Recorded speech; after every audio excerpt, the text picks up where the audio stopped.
اللہ کے محبوب علیہ الصلوۃ والسلام نے فرمایا کہ الا اخبرکم باہل الجنہ، میں تمہیں اہل جنت کے بارے میں خبر نہ دوں؟ تو پھر ارشاد فرمایا الضعفاء المظلومون، جو مسلمان کمزور ہیں، ظلم و ستم سہتے ہیں،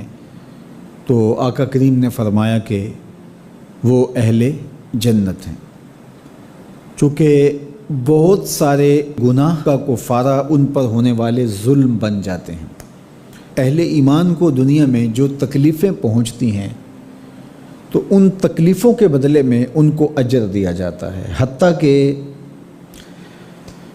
جو اہل ایمان کے پاؤں میں کانٹا بھی چبھتا ہے اللہ اس کی بھی ان کو جزا عطا کرتا ہے۔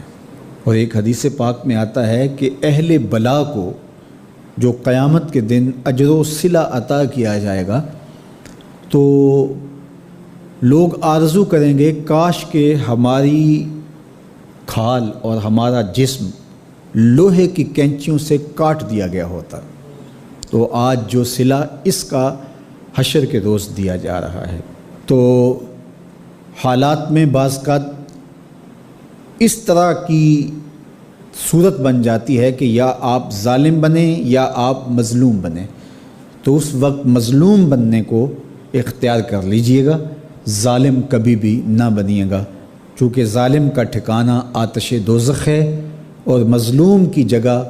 اللہ کی جنت ہے۔ پھر فرمایا الا اخبرکم بخیارکم،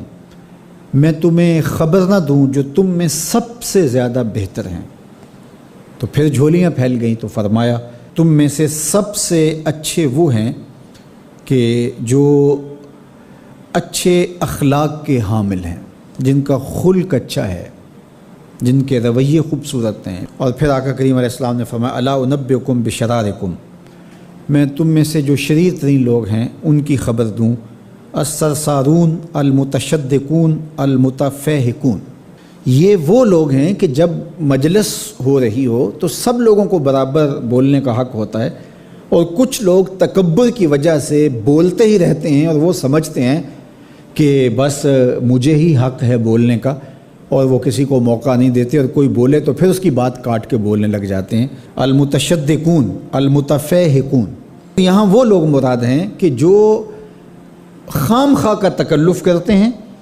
اور زبان کو بل دے دے کے اور منہ بگاڑ کے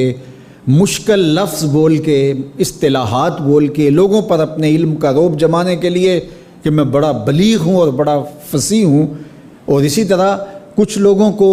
یہ بڑا ہوتا ہے کہ وہ فرنگی زبانیں جانتے ہیں، تو وہ عام دیہاتی لوگوں کے ساتھ بھی گفتگو کریں تو وہ مشکل سے مشکل الفاظ بولتے ہیں، جبکہ وہ بیچارے تو سادی زبان سمجھنے سے بھی قاصر ہوتے ہیں۔ تو یہ کوئی دانش مندی نہیں ہوتی کہ آپ جو ہے وہ بھاری بھرکم الفاظ بول کر کسی کے اوپر جو ہے وہ رعب جما رہے ہوں، تو یہ بات نہیں ہوتی۔ جب بات کریں آپ تو جس طرح کے لوگ ہوں اس طرح کی بات کی جائے اور اس طرح کی مثالیں ان کو دی جائیں۔ قرآن مجید میں اللہ تعالیٰ نے فرمایا کہ وہ اس بات پہ شرم نہیں اللہ کرتا کہ وہ تمہیں مچھر کی مثال دے۔ مچھر کی مثال دے کر کے اگر تمہاری بات سمجھ میں آتی ہے، اور مکڑی کے جالے کی مثال دے کے اگر تمہاری بات سمجھ میں آتی ہے تو اچھی بات ہے۔ دیکھو چھوٹا بچہ ہو، دودھ پیتا ہو تو اس کو یخنی تو نہیں پلائی جاتی، اس کا معدہ خراب کرنا ہے، وہ برداشت نہیں کر سکتا، اس کو وہ دیا جائے جو وہ برداشت کر سکتا ہے۔ اس لیے آپ کے مخاطبین کس طرح کے ہیں؟ کلموا الناس علی قدر عقولہم لا علی عقولکم، میرے اور آپ کے آقا و مولا نے فرمایا جب بات کرو تو لوگوں کے فہم کے مطابق کرو، اپنے فہم اور اپنی عقل کے مطابق نہ کرو۔ علامہ اقبال علیہ رحمہ کی شاعری اور ان کا خوبصورت ادب اگر آپ دیکھیں تو اہل علم کے لیے سوغات ہے، لیکن جب چھوٹے بچوں سے مخاطب ہوتے ہیں تو پہاڑ اور گلہری کے نام سے نظم لکھتے ہیں، جگنو کے نام سے نظم لکھتے ہیں، اور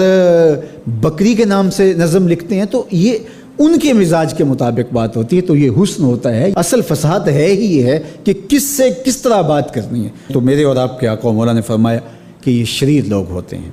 تو اللہ تعالی ہم سب کو اس کی توفیق عطا فرمائے کہ ہم نہ تو اہل دوزخ سے ہوں اور نہ شریروں میں ہمارا شمار ہو۔